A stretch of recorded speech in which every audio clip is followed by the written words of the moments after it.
I wanna marry you. Just say I do. Good afternoon, everybody, and welcome back to Behind the Veil, a show that provides insight into the world of weddings and events. I'm your host, Keith Willard, and welcome back to the show. One of the things I really love about doing this show is that we get to speak to truly passionate event pros about the reality of what it's like to be in the event world. And many of these people are at the helms of companies trying to make our lives easier. And today is no exception. So I'm going to be introducing Karen shortly. But before I introduce Karen, hello, Marcy Gutenberg with an affair to remember by Marcy.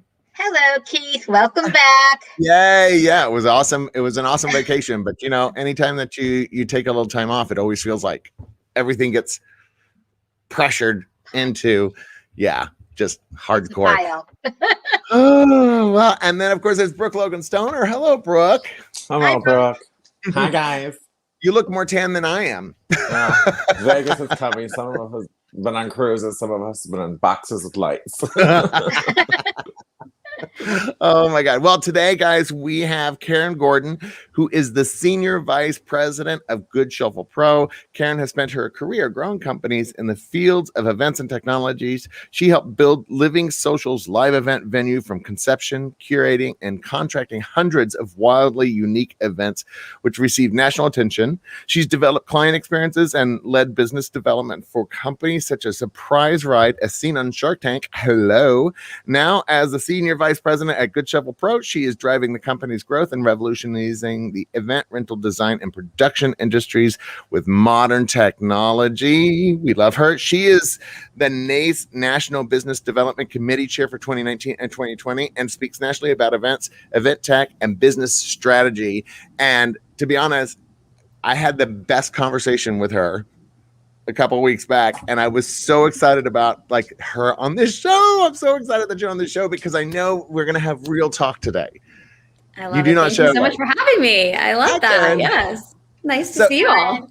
Oh, we're so excited. So give me, tell me what Good Shuffle Pro is. What is Good Shuffle Pro? Sure. Good Shuffle Pro is software for event businesses. We're meant to be your all-in-one business software that does everything from beautiful proposals, online invoicing and contracts, and all of your inventory management. So we're letting you know on the back end in real time, do you have every single base plate, base pin, sidewall, pole, every bit of the nitty-gritty of the logistics while managing the front end and making it beautiful for your clients. We also do team management, communication. So we have been streamlining the business operations from everything from event rental companies to production and design firms, DJs and venues and florists, and a lot of things in between. So to say that you've seen it all is not a random thing. You've actually seen it all because you're talking to basically everybody in the event industry. Yeah, I mean, certainly we have a very wide spectrum in terms of the different types of businesses that we work with in the industry. Obviously, geography has been, a big play, particularly over the last 2 years. And then also we work with very small businesses all the way to very large businesses. We have everyone from the solopreneur to multi-location rental houses. So you've seen people having very different challenges, very different successes over the last year and a half. And it's crazy, especially over the last year and a half. Obviously, our lives have changed dramatically in ways that we could have never, ever, ever predicted. And then as a software company, oh my God, I can't even imagine the drama that must have helped the scene, behind the scenes about what do we do? What do we do? How do we help them? How do we help our clients get through this and become better? And nobody would have predicted, not even me, that the event industry would come back so quickly. It's crazy right now. Like lightning. It's it's like we lightning. We can see because we have our clients are processing all of their contracts and all of their invoicing through our system. So we can see the spikes in the charts on the back end of, things are coming back. And we saw early indicators of it a few months back. But, of course, didn't want to be overly optimistic. Everyone still had sort of the trauma of this past year and a half. But really seeing it now come back with a bang over these past few months has been just like this huge sigh of relief. I mean, it has made everyone feeling really emotional, really, of just this is what we'd hoped for. And it's finally here. Oh my God. Yeah. And then of course, one of the things is that, as a man, I hope I'm saying this right, you're a management software system, and that you save people time. You make their jobs easier, putting together proposals, invoicing clients, all those things that, you know, some people are still doing by Excel. I'm done. I'm using Timeline Genius. Thank you. Anyway, but so now what you're running into is getting people to sign up because they run out of time. Yeah, I mean, you saw people who were left in a very bad position, in a very scary position, because they didn't have the teams they were used to that were potentially doing some of that manual stuff, right? The manual copying and pasting and things like that, people have fallen into those traps maybe because they just, were so busy once, they didn't really know where to do, and they just sort of hired someone to do these things. And I think when people, just like in any other tough times, people find creative solutions. And I think a lot of people have figured out, okay, how can I get my team to do more with less resources? How can I get them to maximize the time that I'm hiring them for? And so we've had a lot of people say to us, like, this was a really important time for us to also, what can we do to bring in more business? We have tons of tools to make sure that you're making more money. And how do you make it faster? Because people couldn't really wait anymore to get, an immediate payout was really important. So I think, it just in always trying to find that silver lining when people see some of the inefficiencies in their business, or they see opportunities for growth, they're looking for ways to solve that. And again, here we are so busy that it's very difficult. So, and I'm guilty of this, and I am hardcore guilty of this, because all it took was literally one show. And I'm going to bring up Eddie at Timeline Genius because he was awesome. And that the only reason that I actually ended up signing up with Timeline Genius is because he was on the show. And oh my God, it saved me so much time. And so, the thing is, same thing with you guys. It's like, okay, give us 20 minutes to do a demo and let us show you how much time we're actually going to save you. And then it might help with some of the issues that we're having with finding employees. We're having a real hard time finding labor because nobody's available. I mean, oh my God. You hear that a lot from people. Yeah. And not only that, I think that when you go from 0 to 100 overnight, pretty much, it's very hard to pick up that pace when you're not used to the rhythm anymore, because we've been like, kind of on furlough for a year and a half. We've been sitting on our ass for a year now. Caribbean for a week. I don't know. Maybe that's Timeline Genius for you right there. I'm just saying. Anyway, no, but I think that's also really hard to get our industry to not only ramp back up, but start to become more efficient, because we're going to have to. Yeah, I mean, a great compliment that I got just the other day from someone was they said, look, we've had the hardest time. They're mostly tents. They did a bunch of different types of rentals, but they said we've had the hardest time because historically we've only hired people with tenting experience, because they needed to know how you assembled the tent, exactly what poles you needed to pull from our warehouse when it was time to go out to a job. But with Good Shuffle Pro, they don't need that because it's built into the system. And so that while their clients don't see all the nitty gritty details, their guys who are going out to the job see every single thing they need to pull. They can see instructions on how to set up the tent. They can even have a little link there to a video, whatever it is you need. And so they just had this aha moment of, we can hire some of the people that we're getting who, are here and ready to work, but they don't have experience, because it's almost like built-in training with Good Shuffle Pro. And I just thought, I love hearing that we're helping solve what is, a known pain point across the industry right now, finding people that they don't feel this pressure to also find super highly qualified folks. They need to find hard workers who, can look at a picture and pull the same thing off the wall. You cannot teach hard work. You cannot teach hard work. It is the one thing that is either already built into somebody, or it's not. Somebody's either lazy or they're going to be a hard worker. And that's to be able That's to then. Another thing we've heard. People said, we've kept on guys in the past who weren't that hard of workers, but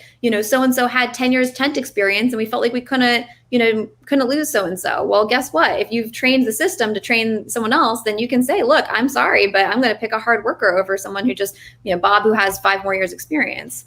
Because they're like, at least we know he's going to be able to put the tent together. I mean, that's a crappy place. He will shortly.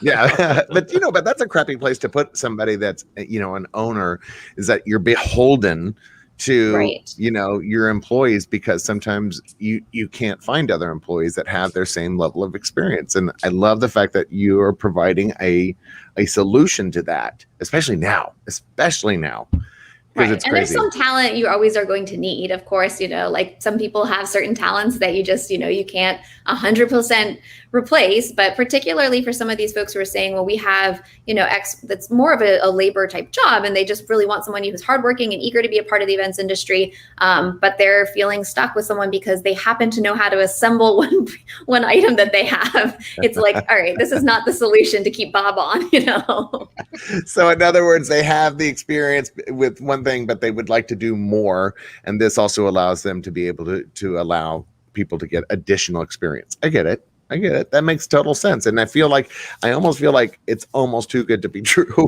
It sounds like here's your all-in-one solution, because we can make sure. Well, and okay, let me bring up another thing too, because the interesting conversation that I really kind of pegged on when we talked was profit.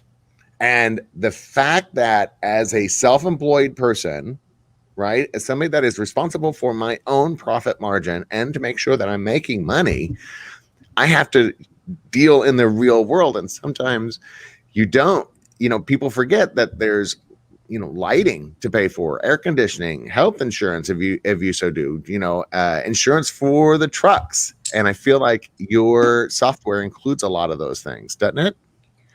We're a little bit less about your accounting software, but we do integrate directly with QuickBooks Online. So everything is immediately, all your accounts receivable are immediately integrated into QuickBooks. So you're not doing any of that manual entry. You're not paying a bookkeeper to do it. It's just automatically happening.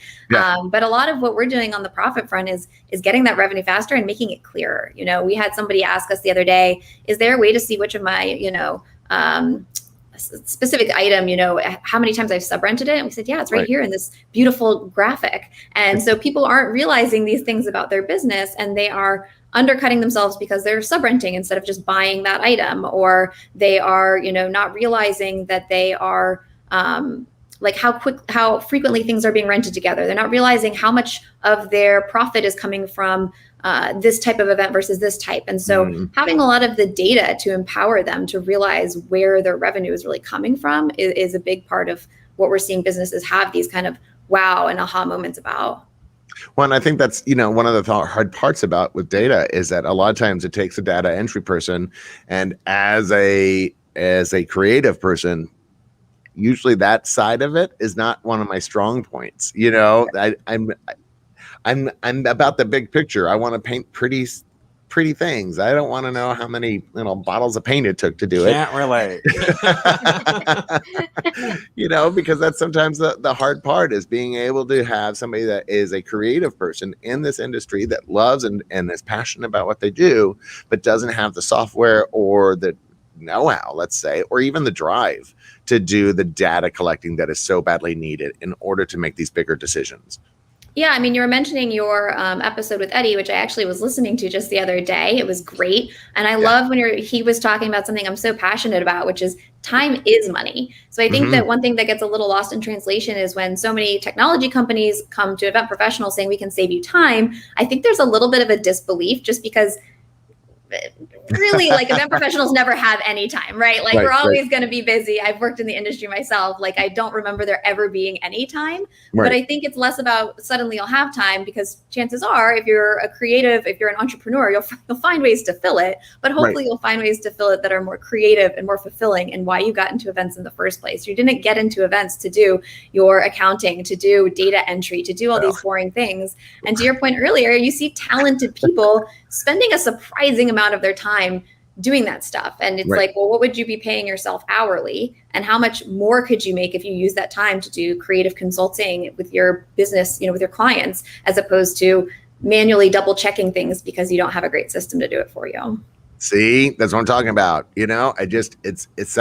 let the software do the stuff that I don't want to do, kind of stuff. I mean, that's one of the reasons I love the fact that it integrates with QuickBooks, because I use QuickBooks, but only begrudgingly do I use QuickBooks, and it's because it integrates beautifully with my bank. So I think the only reason, so I just download and stuff, and I go click, click, click, click, click. Oh, yay, okay. So something that used to take me hours every week now takes me hours a month. And oh my God, huge savings. And people need to attach the cost of that time. That's not just like, oh, that's nice to have that time back. That is a lot of money. Your time is worth a lot of money. Right. And that's really hard to get our event industry peers to understand, is that, time is money on all these levels, because if we had more time, then we could actually sell more and we could make more and therefore have a better profit margin. But we've got to become more efficient in what we do on the day-to-day basis. The more efficient, the more productive you become, the more money you're going to make ultimately.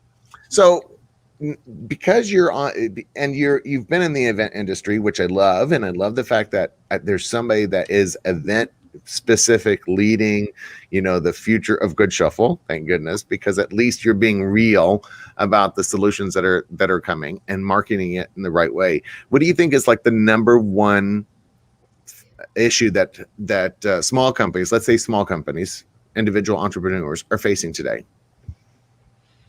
I know that's a question, right? Because it's like, I think that you could wrap this into a couple different things. Coming off of what we're just talking about with people's time, I just read this book I have it over here somewhere on my desk, actually. The One-Page Marketing Plan by Alan Dibb. It's a pretty well-known book. I think I'd read it at some point in the past, but reread it recently. And he said he also invests in companies. And one of the biggest things he looks for in companies, because he sees it as a predictor of their success, are they spending money to save time, or are they trying to spend time to save money?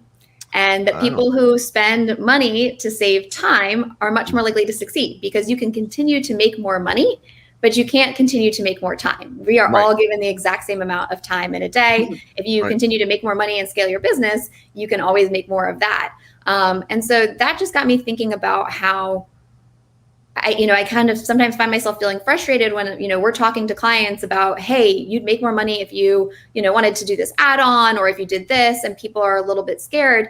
And I think one of the things that's happened is because of how crazy this last year was, there is understandably a lot of fear and uncertainty. And so it's very easy to stand there and say, look, one of the biggest predictors of success coming from, a venture capitalist, coming from someone who's written books about business, is spend some money to save time. That is your best bet. Right. However, when you say that and people have experienced a sudden drop off in an entire year, of course, there's just this nervousness and this fear. So I'm seeing a lot more of that, and a lot more of people who, they say, I understand the importance and the value in, moving forward and making scalable solutions. But when you talk about scale, you're talking about the future, and the future now feels very unpredictable for all of us.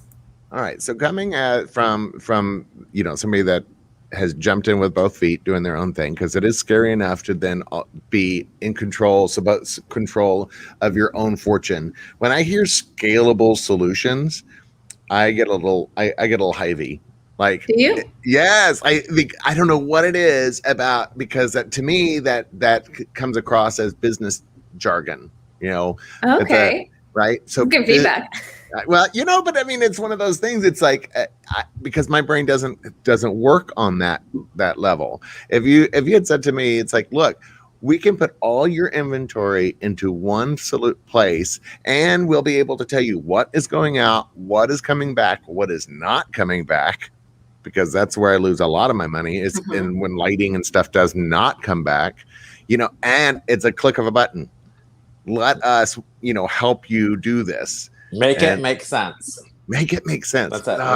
That's a good way to put it. That's how you do marketing 101. Make it make sense. Right? Well, and I always say one of my big things is that you got to make it easy to buy. You got to make it easy for people to buy your services and purchase. Because if you don't make it easy, they'll go to somebody else that's easier. but how do you do that in an efficient way that also covers your ass in moments of like COVID? Are you seeing people start to put pieces into their contracts that kind of cover the idea of COVID now? Yes, people are definitely adding that into their contracts. And that is another thing that we are hearing as a positive of what Good Shuffle Pro can help with, is that our system not only has a online contract signature, which makes it so that you're not using pieces of paper, which to your point makes it harder for your client to sign, not what you want to make hard. You want to make it Right. easy for them to sign, easy for them to pay.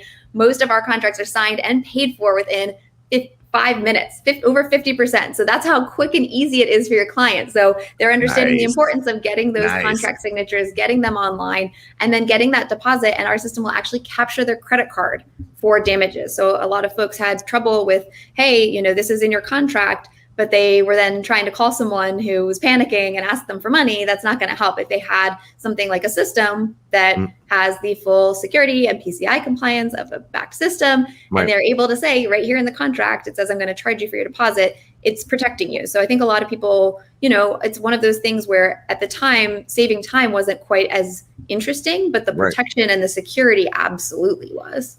Especially now, because I've made adjustments to state, I will move your date once, and then anytime after that, there's going to be a charge if we move the dates. But again, it goes back to time is money. I don't think people that aren't in the event industry realize how much time it really takes to get things done, especially now. I mean, I feel like I'm on the phone more than I've ever been because I'm not getting called back from event companies. I'm not getting called back from hotels. I'm not getting all the stuff that used to be one call, one email, because there was another salesperson on the other side that was hungry for that sell.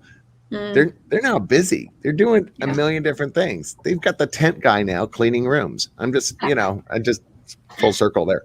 Anyway. Yeah. Are you seeing, I know that you had mentioned that in Florida, typically things get quieter in summer, but we've been hearing there's just no quiet season for anyone, which is great.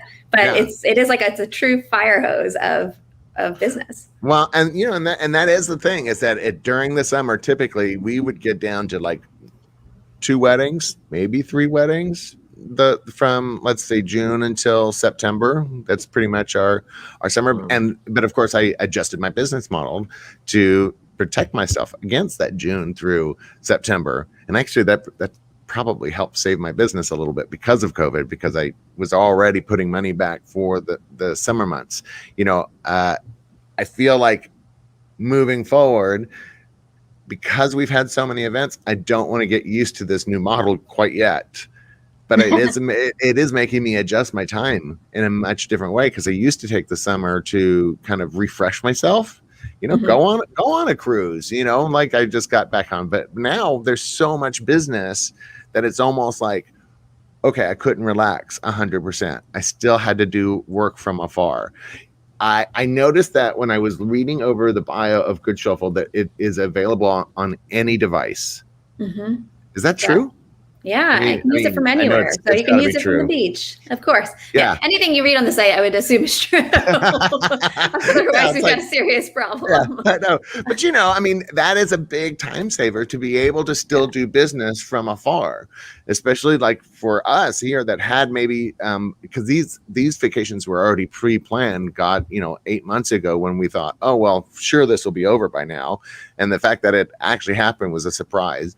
But to be able to do business on the boat would be an awesome thing, especially if I still had the same ease of commands and software on my phone that I do at my computer. It also just shows that people want to do with at a time whatever they want to do at a time with. I have told the story before of when I started with Good Shuffle on some of our first client calls, I was telling people, this is great because you can spend more time being creative. You can put your time back into the business to build more marketing and scalable solutions. And I had one of our very first clients just was quiet. And she said, I don't want to spend more time working. I want to spend more time at my kids' soccer games. And everyone had something different they wanted to spend the time on. And I realized that I was somebody who didn't have kids and was working at a startup that had just started. And all I was thinking about was work. And I went, well, you can, build your quote from the kids' soccer game. And she said, well, wait a minute, how would I do that? I said, well, you can use it from your cell phone or, your tablet. If you said you have 2 kids, right? If your son and your daughter are both in soccer, I'm guessing there's breaks between their games. Would you like to be able to check all your messages and send out, quotes or revisions in between your different, games? And she sounded like she was gonna cry. She said, yeah. So it's, the flexibility, the extra time is for whatever it is you want to spend time on, your family, your business, Right. a cruise as it may be. Right. You can do it, and everyone should be able to have that ownership of their time. Well, you said, so you've been with Good Shuffle how long? About 4.5 years. And when you say startup, because you said startup, were you part of the original like startup of the company? Like you were there at the conception and you went, okay, this is something I want to jump on. Yeah. So when I met Eric Dreyer and Andrew Garcia, the 2 co-founders, it was the 2 of them. Mm-hmm. And they were explaining the concept. They had the goodshuffle.com marketplace, which is an online marketplace to do different transactions, but they had not launched the back end full suite of software, which was Right. what sort of their next phase was. And we grabbed lunch. And like I said, I had a background that's a mix of event companies and tech companies. And so as soon as they started describing it, I just instantly got it. I said, this is so many of the companies I worked with when I worked at a live event venue that Right. were so wonderful. We loved working with them, but we worried about their back of house systems when we watched them come in with a pen and paper, and we were a little more of a tech driven business.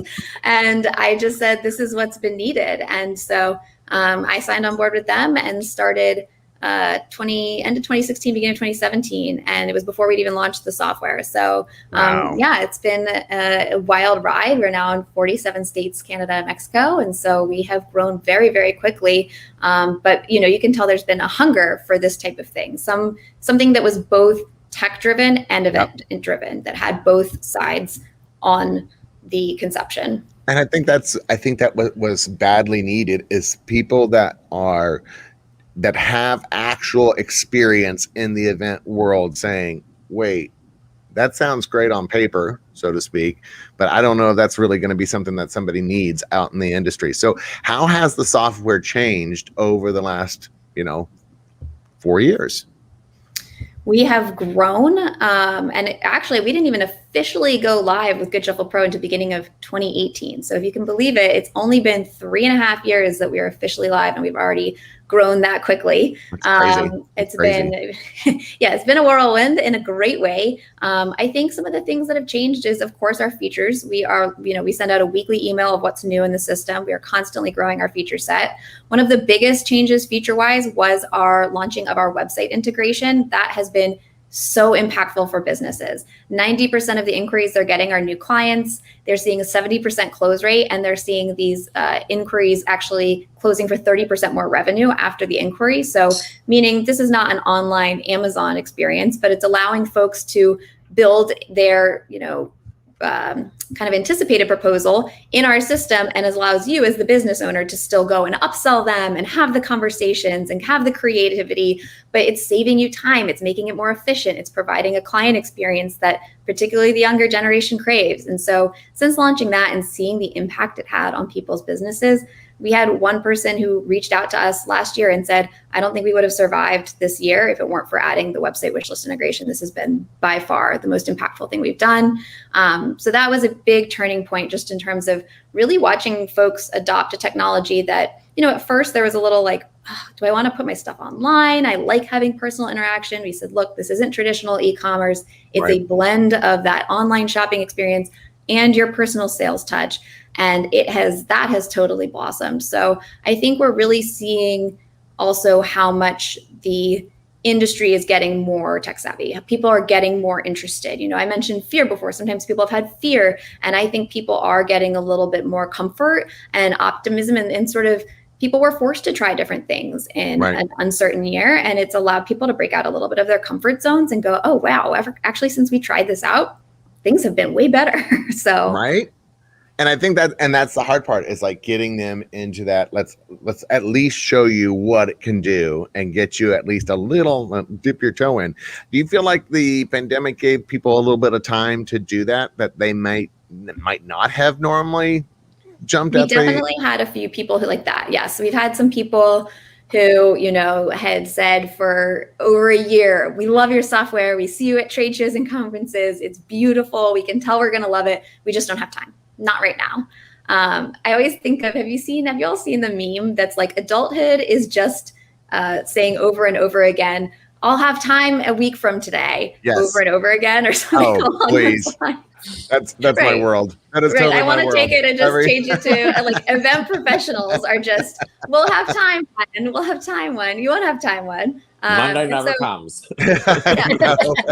I mean, this is why we all are feeling that. And yeah, event businesses always feel that. And so we did have some folks who kind of said, I won't have time, who, proactively reached out saying like, all right, well, I got the time now. And, a lot of them saw the opportunity of let me try and get ahead, because some people were very savvy early on of like this.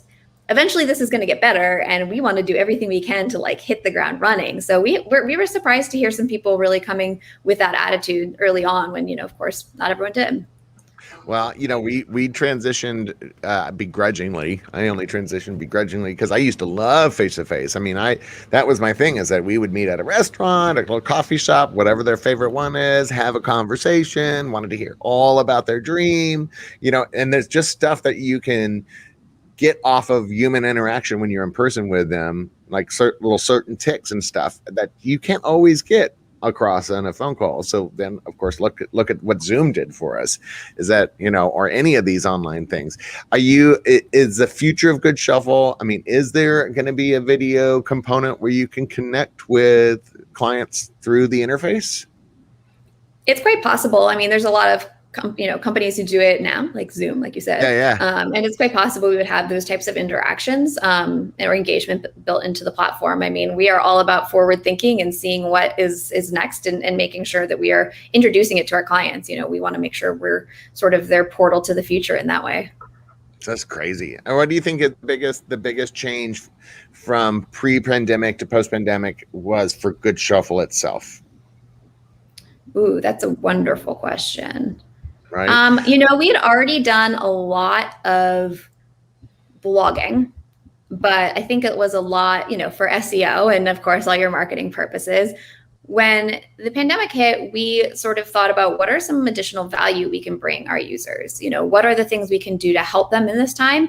And in addition to software, we have a team of entrepreneurs who've grown multiple businesses. And so we have a good amount of expertise to share. And so we started putting together more webinars, more free, downloadable education guides, things like that. We said, look, we have a team of people who've grown our business very rapidly in a very small amount of time.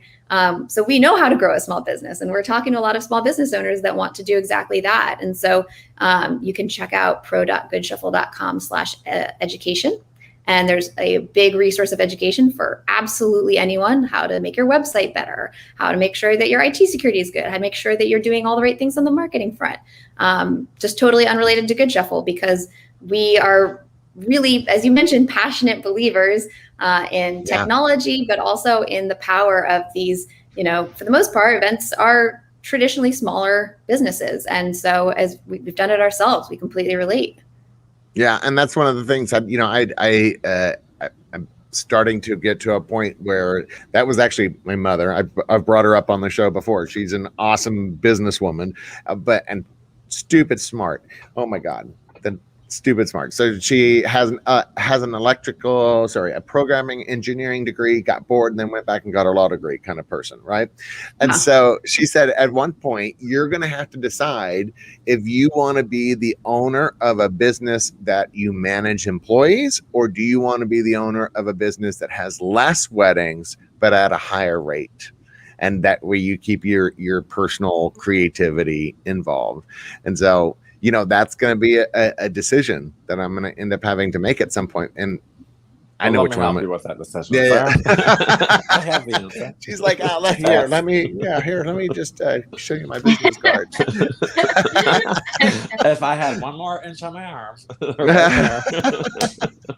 But and I think that is a difficult question for a lot of business people, because you get into a point that, because we're creatives, there's so many of us that are creatives, you get into a point of, do I have to make a decision between these two realities? Because Well, you know, I think a lot of people just like when I said scalable solutions earlier, it was interesting to hear you say like, oh, kind of cringe. I think a lot of people hear scale, particularly from someone in tech, and they think like, oh, we're trying to be Google. And like, I don't want to do that. I don't want a team of, 2,500, whatever employees. But I think scaling can mean different things. Like your ultimate goal may be to just say, I want to have enough, I want to make this much money and I want to have enough employees that I can take time on the weekends and not worry. And that may look different depending on how many events you're doing, the type of service you're in. It may be that 3 employees is what you scale to, and that is your ultimate growth. And it may be that 300 is more where you're going. I think it totally depends what success looks like per person. But I do think that everyone should be trying some sort of scale in terms of how do I make my time a little bit more in my control, coming back to what we were talking about earlier. And so scalable can mean different things to different clients. So in other words, my scalable would say, my scalable is I want to do less weddings for more money, because then I would have more time to devote to each of the clients and give them more of the service. Obviously, if somebody is paying me more money, I'm going to give them more time, because time is money. So that would be my scale. So you still need a solution, though. You still need a solution that frees up your time so that if someone's paying you $1 gazillion for a wedding, that you're not wasting the time leading up to that wedding doing the paperwork, right? Like scale for you would still mean like I need more time, not so that I can manage a bunch of employees, but so that I can devote time to these high-paying clients. Manage your time at that point. Right. Yeah. Exactly. And so I like the idea that Good Shuffle allows you to do both. It allows you to be both or be all things. And that's just a difficult place to be, especially when you're talking to the engineers of Good Shuffle, the original 2. What was their background? Because you said entrepreneurs, and I'm wondering, and that had built businesses before. Well, so it's interesting, actually. Andrew Garcia, who really leads up the software development front. I mean, this is the guy who's got years and years of cybersecurity, software development, all of those great nerdy things that we hear about. He's actually also a DJ, and he still does it in his spare time. So he had a bit of the event background too. I love that. That's great. Okay. There's nothing like when we get the whole team to go to one of the co-founders' DJing gigs. Everyone calls in sick the next day. It's great. It's great having that as part of the mix. And he, DJed throughout college. And one of the things that sparked the whole idea was he had all of this gear. He moved from Texas, where he's from, to Washington, D.C., where we're based. And he had all this DJ gear he wanted to rent out. He saw a business opportunity, but he didn't know how do you go about managing that. He actually came up with some patents on how to manage that from a technology perspective. And all of this sort of spitballed into the original marketplace with Eric. And Eric is more on our design side. He's got this great mix of a tech background, but also worked in advertising, building beautiful print ads and beautiful websites. And so that's why when people look at our software and go, oh my God, this feels so good. This feels so easy to use. That's because of Eric's genius in terms of how he makes something that's super complex, like this industry, and goes, how can I make this so visual that there's literally a little truck that means a delivery, and that there's just a quick drop down. And it's like, oh, thank you. This is so much easier. Well, like Brooke said, you have to make it easy. Like that's really what it comes down to. Yeah. And that's the hard part, is that sometimes it takes an event person. I love that makes me so happy to hear that one of the founders, we used to be a DJ or still is a DJ. Love the fact that he still is a DJ, because you never lose that passion project, and it never goes away, no matter how much you foray into a different thing. Did he ever think that he would be like the leader of a company like this? I mean, he was a DJ. You'd have to ask him. I would, I feel like a DJ is by nature, right? Like to control a party, like to control the room. So I think there's probably some kind of thing there in terms of moving it over to this. But, I think they've had that charisma and that desire to start a company from day one, and having a little bit of the event background helped. But, I think it was just it felt a little serendipitous when I met them, because then I had brought additional event background, but also this blend of marketing and sales and growth strategy from multiple startups. And I remember that lunch forever. It felt a little like, this is a little spooky. You're like, this is where I'm supposed to be. Okay, I get it. Well, these are my peeps. Yeah, right. These are my exactly. peeps. Well, what is your passion project? What is like the thing that you like to do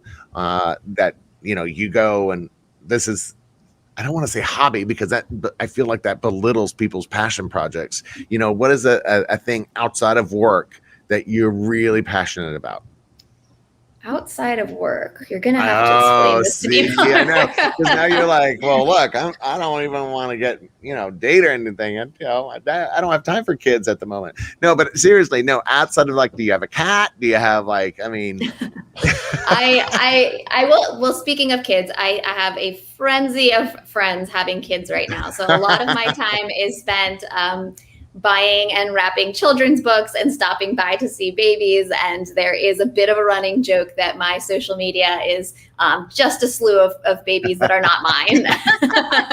And I recently missed one of my like pseudo niece's second birthdays. And I was like, I have got to put every birthday on my calendar, because once you get into these like 30 kids who expect a card from you, it gets a little tough. I don't come from a big family, so this has been a new venture for me, being Auntie Karen, and that is definitely a side passion of mine. That and making cheese boards. I know that got really trendy in the pandemic, but I've been a cheese freak for years, so I'm going to go ahead and say that, like, laying my claim here of being an original cheese nerd. And I made 2 this weekend for people, and it's a little embarrassing how obsessive I get about it, but love doing that.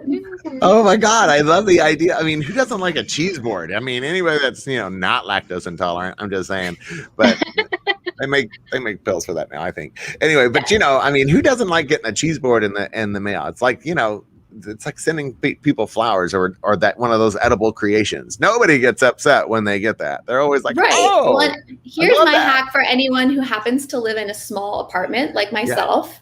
If you don't have a dining room table, if your desk is squarely where the dining room table is supposed to be, what I've learned is you can invite people over for a cheese board and drinks and then go out to dinner. And now you're hosting people, but you don't have to worry about the fact that you don't have a dining room table. So just a fun message to anyone out there who maybe lives in a city where everyone's apartment is small.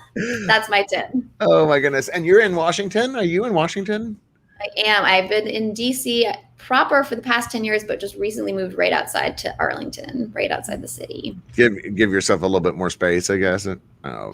I mean, it's a different experience not being in the city, I'll tell you that. But it's good to be trying something new, just like we tell all our clients to do. Try new things, try new adventures in life. Yeah. So So I'm going to go back to, your personal a little bit. It's that, what has been kind of the big change and how, because you talk to a lot of event people, right? What is that a major change that people are dealing with now that it wasn't true before COVID? Like, I'll give you my personal thing, is that before COVID, nobody ever thought about having to think about to move their wedding because of a pandemic. It just never came up. And so now there's always a little fear built into the planning process at the very beginning, where before people were nervous about, if Uncle Eddie drank too much and, did as usual. Now there's a secondary fear of, okay, what if something comes up? Living in South Florida, there's always been that fear of hurricanes that kind of comes up in the planning process all the time. It's like, oh my God, what if there's a hurricane? And now people have to go, and you get a warning. But now it's like, okay, well, what if there's another pandemic? It's like, oh, okay, so how do I? And so usually the conversations starts with like, let me bring you back to a place of joy. Let's get your planning back to a place of joy. And that's something I never really had to deal with before, because they were already in that joyous place. But now there's just so much to worry about in the world. What is a change in your conversations? I'll start with one that's maybe a little self-serving, which is just the openness to things like our wish list integration. People being more aware of something that starts as an online interaction can move offline. A lot of people shut down their showrooms because they had to. And so we said, look, we'll help you. That was one of the big specials we ran in the beginning, was we'll help you set up an online showroom, essentially, that will allow people to see all of your inventory, have that experience, and then you can, finish the consultation on the phone, on Zoom. And a lot of people did that because they kind of were forced to, and that really opened people's eyes to, it's not an either or path. It's not that everything's going to move online and I'm going to lose touch with my clients. It's, to your point, I don't need to have a 1 hour out of my day followed by another meeting that's another meeting and another meeting. I can shrink this down by having an initial starting point. So I think that, obviously has been something that we have found people are more open to, but I think that also can be mimicked in other places, that people, because they were forced to be flexible, period, have started to be a little bit more open-minded to making changes. Maybe, I went and I spoke at another NACE chapter a few weeks ago, and I was talking about pricing, which is one of the things I'll be talking about at TSE. Yep. And, there's a lot of people who, something that worked for their business 30 years ago, it seems to oftentimes be people who've been in business a really long time, who have had success, which is awesome. But the things that worked 30 years ago, it's a little frustrating for them to hear me come up and say, look, like, this isn't going to work anymore. Right. But I had some really good conversations with some folks after who said, look, I think you're right. And I think I've really seen this in the last year, that people want more transparency. They want transparency in pricing. They want to see that pricing right away on their website. And that I know that people are shopping online, something like 93 to 99, I have to double check, percent of like shopping is now starting online. And so if you're you're kind of like, got to get on the train or you're going to miss it type of thing. And I feel like people are starting to be more aware of that and okay saying like, look, we get it. Things are changing. How can we change? How can we keep up?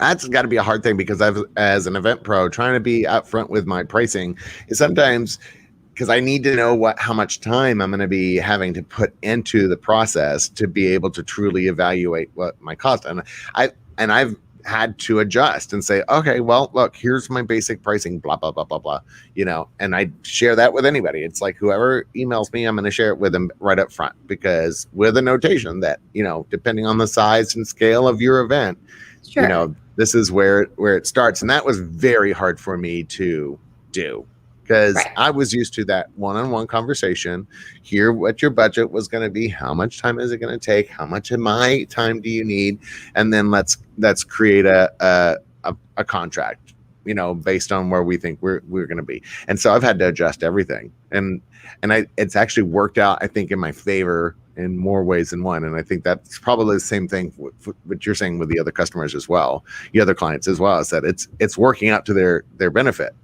Yes, 100%. I love hearing that, by the way, Keith, because what you're describing is something I've said too. It doesn't have to be these strict prices. You can still say depends on the size, whatever, but it's giving people a starting point, giving people a range, because there is so much data to back up the fact that people just bounce off your site if you don't have pricing. They don't have time anymore. They don't want to, I don't want to pick up the phone and talk to someone. I want to know what I'm looking at. If it's within my range, we'll go from there. And if it's not, they're going to waste your time anyway. So. Yes, exactly. Because it is a lot. It sucks when you're on the phone with somebody for, several hours, and you've given them all sorts of great free advice, and they're like, oh, but you're not in my budget. It's like, right. What a waste of your time. What a huge time suck. what a waste of my time. All right. So, so this is the point where we're going, it's been a great conversation, but we usually do something called After the Veil, after a little word from a community sponsor. Great. Today it's Good Shuffle. Oh, what a surprise. So hopefully you'll stay on with us. And usually After the Veil is just us hanging out and talking about, what the world is like right now. Sure. That sounds wonderful. Awesome. Well, stick with us. I think it's 15 seconds, but let's see if we can make it drop. All right. Word from one of our community supporters. Meet Good Shuffle Pro, software built specifically for event companies of all types and sizes. Whether you're rental, design, big or small, we're Good Shuffle Pro. It's nice to meet you. I chose Good Shuffle Pro specifically because of the ease of all of its functionality. It was just absolutely efficient, and I was just so happy. It was like a breath of fresh air and a huge weight that was lifted off of me. Look at that, Good Shuffle Pro. Awesome. So the commercials are awesome, and we've used them a couple of times actually. So thank you for sending those over. Those are awesome. But this is the part where we started doing After the Bell because sometimes some of the best conversations were happening after we got done with the segment and it was off camera. And so we started doing this little thing called After the Veil. And it's just basically just talking about like what you think the world is like. And like, I'm going to talk about I'd like to talk about the cruise industry because I just got off of a cruise and we were the second cruise for that particular ship. Okay. And it was crazy. There was, the ship could hold 5,500 people and there were only 1,100 people on the cruise ship. Oh, wait, the first one. And then the second was 800. So it actually went down because we did back to back. I've never had a cruise like this. Was it capacity restraints that they're doing, or is it that they didn't have enough service staff to manage more people? They're calling it a warming up. So they're basically doing what all of the rest of us event people are doing is getting their people used to working a lot again, because you've had some time to just hang, and now all of a sudden people that work on cruise ships, they work in split shifts, so they work like 6 hours in the morning and 6 hours in the evening, and so they sleep random like 4 hours here, 4 hours there. It's the craziest thing. I mean, people that are on, I'm a Royal Caribbean person, so we've talked to a million of the Royal Caribbean crew, and they're all super passionate about what they do. But it was a little strange to have almost the same amount of crew as staff. I mean, as guests, and so there got to a point where you're like, okay, please, if one other person says good morning to me, I'm going to freak out. Now that's the same amount of crew that they normally have on a full ship. Oh, 100%. Yeah, 100%. And then, everybody's like, how's your day? Good morning. Blah, blah. I'm like, okay, there's too much positivity. You're starting to freak me out. Well, at least you had no lines. Yeah. Oh, and there was 0 lines. Oh my God, there was zero lines. It was the best. Oh, there's Brooke. Talk about technology, but we went to Coco Cay and they have this big huge water park. Well, last time we waited like 45 minutes to get to the slide, and this time it was like you got back up to the slide as quick as you could climb the stairs, which FYI wasn't as quick as it used to be.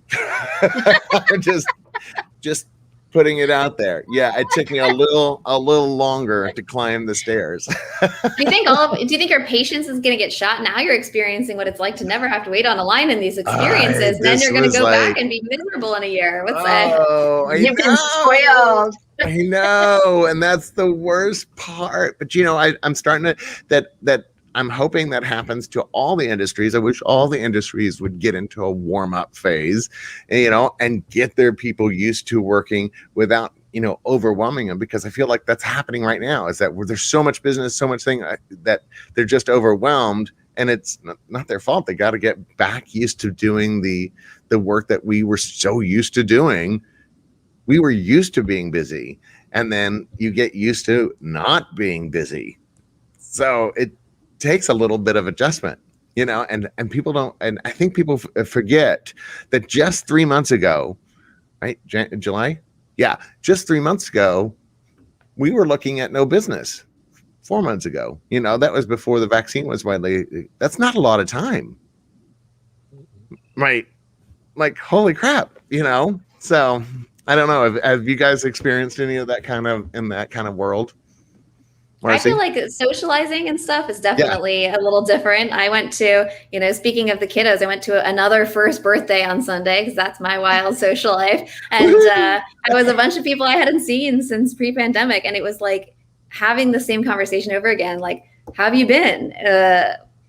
What I don't know. It's been a pandemic. How have you been? It's definitely like on top of us being out of practice, there's this like elephant in the room, and I've been networking and socializing for work, but we can talk about events and everything else all day long when you're just talking to a bunch of people, that are friends of mine, but you're sort of like, how do we just kick past the whole, what has been happening? Or I don't know. Yeah. So where do we go? Or, what I really love is the first time you meet somebody in person after the pandemic and you're not quite sure where they are socially, and you like kind of do the foot, handshake, elbow, Yes, like you shake hands, do you give each other a kiss, do you give each other a Yeah, hug, right. yeah, high five, do you elbow? Exactly. There's It's like like, so many different things, and people are, I think, a little not sure what's appropriate. I think yeah. that's a big factor, you know? Well, because most people are awkward when it comes Yes. to human connection. Most people start from an awkward place.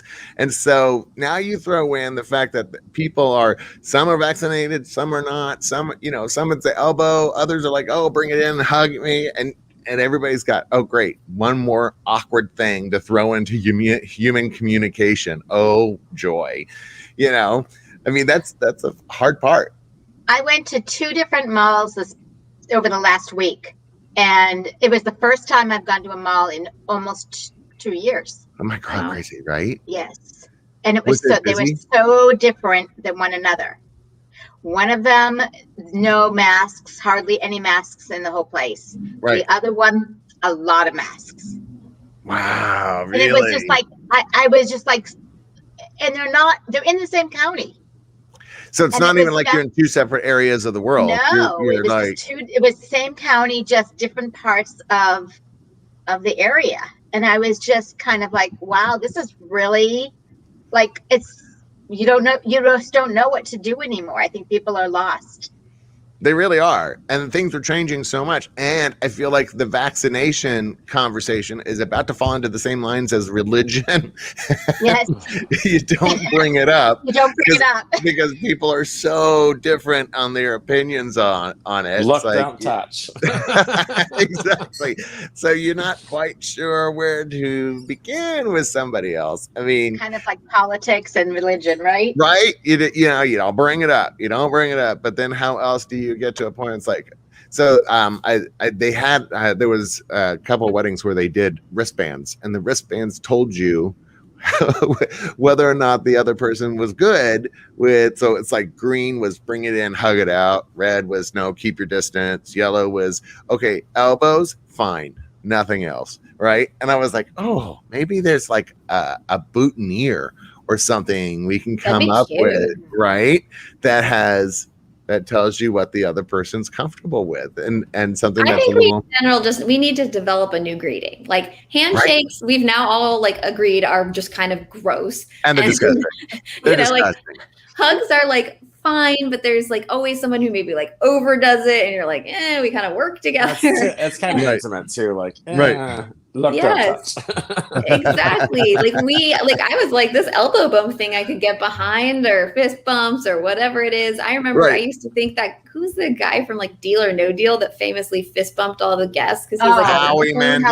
Yeah. Yes. Mandel. I used to think that was very kind of strange, to be honest, but now Yeah. I'm like, okay, actually, I think Howie was onto something, and maybe we could I all think get on so. that board, or just invent something all together. We like do like a bird or like a awkward turtle Well, symbol just to a each briefcase other. will open up. It says hugs, no hugs. Right? Don't hug me. Yeah. Well, and that is one huge difference between pre and post pandemic, is I think people realized how disgusting people's hands really are. I mean, we The fact that we had touch to teach so many everything. people how to wash them was very concerning to me. We'll all right? just walk around with something like this. Oh, that's cute. Ooh. Little hand paddle. Little Oh, hand I paddle. love it. I love that. Well, and it was funny on the cruise ship. They, have you ever been on a cruise, Karen?